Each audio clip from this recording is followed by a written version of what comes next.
Hey students, I hope you all are doing well.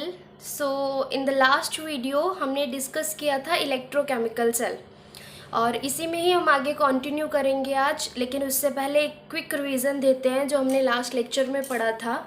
देखो, हमने topic किया था क्या, इलेक्ट्रोकेमिकल सेल। सबसे पहले हमने इसके अंदर इसकी डेफिनेशन डिस्कस की थी एंड हमने कहा था electrochemical cell is a device which is used to convert, किसको कन्वर्ट करता है, कन्वर्ट किसको, केमिकल एनर्जी जो कि एक इनडायरेक्ट रेडॉक्स रिएक्शन में प्रोड्यूस होती है, उसको किस चीज़ में कन्वर्ट करता है, इलेक्ट्रिकल एनर्जी में। ये हमने डेफिनेशन की थी that electrochemical cell is a device which is used to convert chemical energy produced in an indirect redox reaction into electrical energy.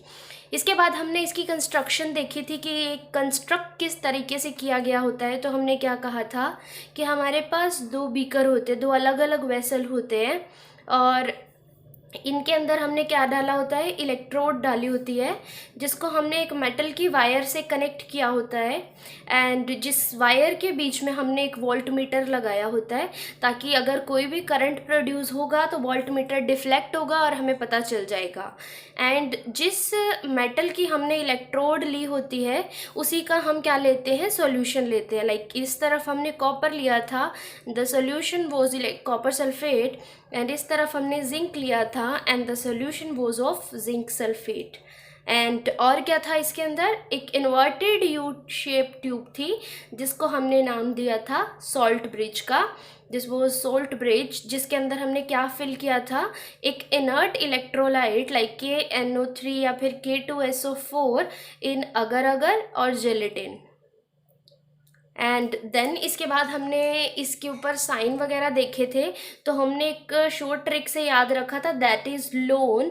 And loan का क्या मतलब था कि जो लेफ्ट हैंड साइड पे होगा वो ऑक्सीडेशन वाला होगा, जिसमें ऑक्सीडेशन होगा एंड उसमें आप जो इलेक्ट्रोड लगाओगे उसको आप एनोड कहोगे एंड उस एनोड के ऊपर नेगेटिव चार्ज होगा। This one is left hand side, इस पर ऑक्सीडेशन होगा एंड देन क्या होगा, ये एनोड है एंड इसके ऊपर कैसा चार्ज होगा, नेगेटिव, और इसके ऊपर कैसा चार्ज होगा, पॉजिटिव होगा। ये हमने लास्ट वीडियो में देखा था। एंड फिर हमने इसकी वर्किंग देखी थी कि क्या होगा। तो हमने क्या डिस्कस किया था कि जो जिंक है क्योंकि उसके ऊपर ऑक्सीडेशन होगा तो जिंक क्या करेगा, अपने दो इलेक्ट्रॉन लूज करेगा एंड Zn2 पॉजिटिव में कन्वर्ट हो जाएगा।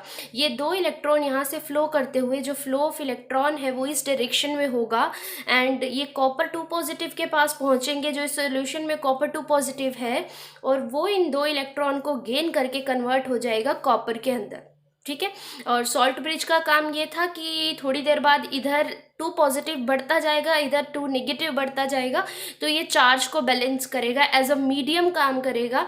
इस तरफ इसने देखा कि कमी हो गई है किसकी, नेगेटिव की, तो SO4 नेगेटिव यहाँ से यहाँ ट्रेवल कर जाएंगे। ये दो मिक्सचर्स को बिना मिक्स हुए उसमें क्या करता है, एक आयन का ट्रेवल कराता है यहाँ से यहाँ एंड यहाँ से यहाँ, और इसके खुद के आयन्स भी बैलेंस करते रहते हैं।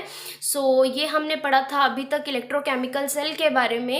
एंड देन अब हमारे पास जो इसी के अंदर आगे टॉपिक आता है वो हम थोड़े से अब अगर इसको सम अप करें कि जो ये इलेक्ट्रोकेमिकल सेल है इसके फीचर्स क्या क्या हैं, तो हम इसको एक सम अप कर सकते हैं 4 पॉइंट्स के अंदर कि जो इलेक्ट्रोकेमिकल सेल है उसके अंदर क्या क्या होता है।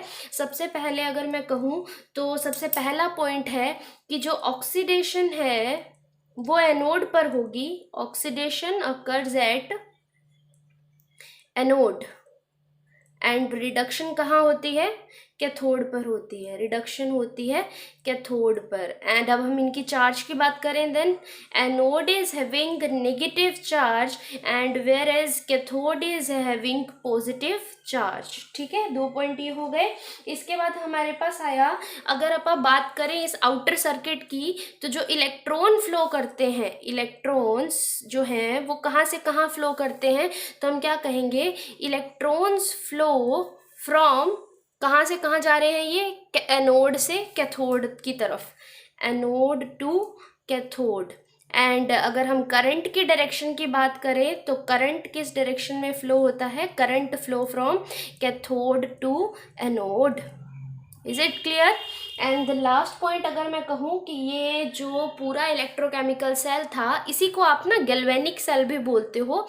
तो हमने गैल्वेनिक सेल का मेन मकसद हमारा क्या था, to convert chemical energy into electrical energy. तो हमने इलेक्ट्रोकेमिकल सेल के बारे में ये पॉइंट्स डिस्कस करे। अब इसमें हम आगे देखते हैं कि हम एक इलेक्ट्रोकेमिकल सेल को रिप्रेजेंट कैसे करते हैं। ठीक है, देखो, रिप्रेजेंटेशन ऑफ इलेक्ट्रोकेमिकल सेल, देखो बहुत सिंपल है। और हमारे पास जर्नली जब क्वेश्चन आता है तो वो हमें इसे रिप्रेजेंटेशन की फॉर्म में ही दिया होता है, और हमें कुछ ही समझना होता है कि किसका ऑक्सीडेशन हुआ है एंड किसका रिडक्शन हुआ है। तो देखिए, जैसे अब हमने ये जो इलेक्ट्रोकेमिकल सेल लिया है ना, इसके अंदर आपके पास ऑक्सीडेशन वाली साइड पे कौन था, जिंक वाला था, है ना, और रिडक्शन वाली साइड पे कौन था, कॉपर वाला था। तो ये जो इलेक्ट्रोकेमिकल सेल है ये जिंक और कॉपर के बीच में बन रहा है ना। तो अब हम जो रिप्रेजेंटेशन करेंगे वो इन दोनों के लिए किस तरीके से करेंगे वो हम देखते हैं। देखिए हमारे पास क्या है, एक जिंक है, और इस रिएक्शन में देखो सबसे पहले हुआ क्या, जो जिंक था, जिंक वो कन्वर्ट हो गया जिंक 2 पॉजिटिव के अंदर, है ना। जिंक 2 पॉजिटिव के अंदर कन्वर्ट हुआ, और वो जो 2 इलेक्ट्रॉन थे वो किसने लिए, कॉपर 2 पॉजिटिव ने वो 2 इलेक्ट्रॉन लिए एंड वो कन्वर्ट हो गया कॉपर के अंदर। जिंक ने 2 इलेक्ट्रॉन लूज करे और वो जिंक 2 पॉजिटिव में कन्वर्ट हो गया, और कॉपर 2 पॉजिटिव ने 2 इलेक्ट्रॉन गेन करे और वो कॉपर में कन्वर्ट हो गया।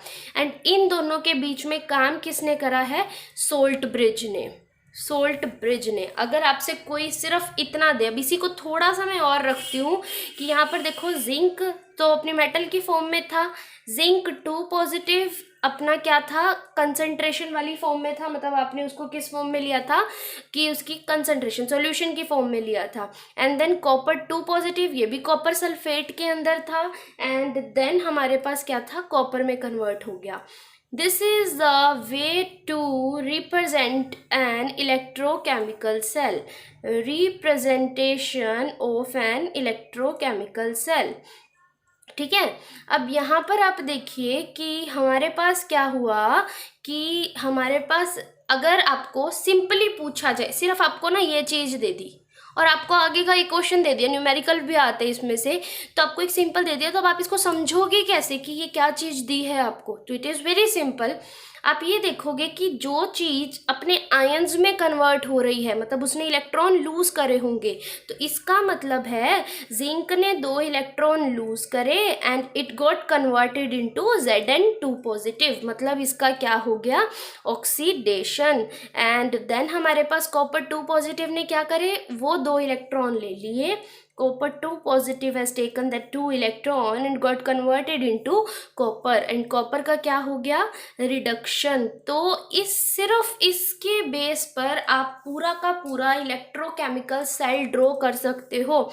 तब ऑक्सीडेशन वाली साइड आपके पास कौन आ गया, जिंक आ गया, एंड सॉल्यूशन उसका क्या है, वही जिंक सल्फेट। वो आपको कोई ज़्यादा मेंशन करने की ज़रूरत नहीं है कि जिंक अपने सॉल्यूशन की फॉर्म में है। एंड देन इस तरफ रिडक्शन होता है, हमेशा याद रखना लेफ्ट हैंड साइड ऑक्सीडेशन होता है, एंड इस तरफ रिडक्शन हो रहा था, तो हमने क्या ली, कॉपर की वायर ली, and the solution was of copper sulphate. यहाँ पर क्या थी, जिंक था, ठीक है ना। और बाकी का तो हमें जोड़ना आता ही है कि ये सॉल्ट ब्रिज लगा हुआ है, मेटल की वायर है, वोल्ट मीटर है, और कैथोड के ऊपर कौन सा चार्ज होता है, पॉजिटिव, एनोड के ऊपर कौन सा होता है, नेगेटिव। एंड हेंस हमने यहाँ से क्या है, ये पता लगा लिया कि ऑक्सीडेशन किसका हो रहा था एंड रिडक्शन किसका हो रहा था। So this is a way to represent an electrochemical cell, ठीक है।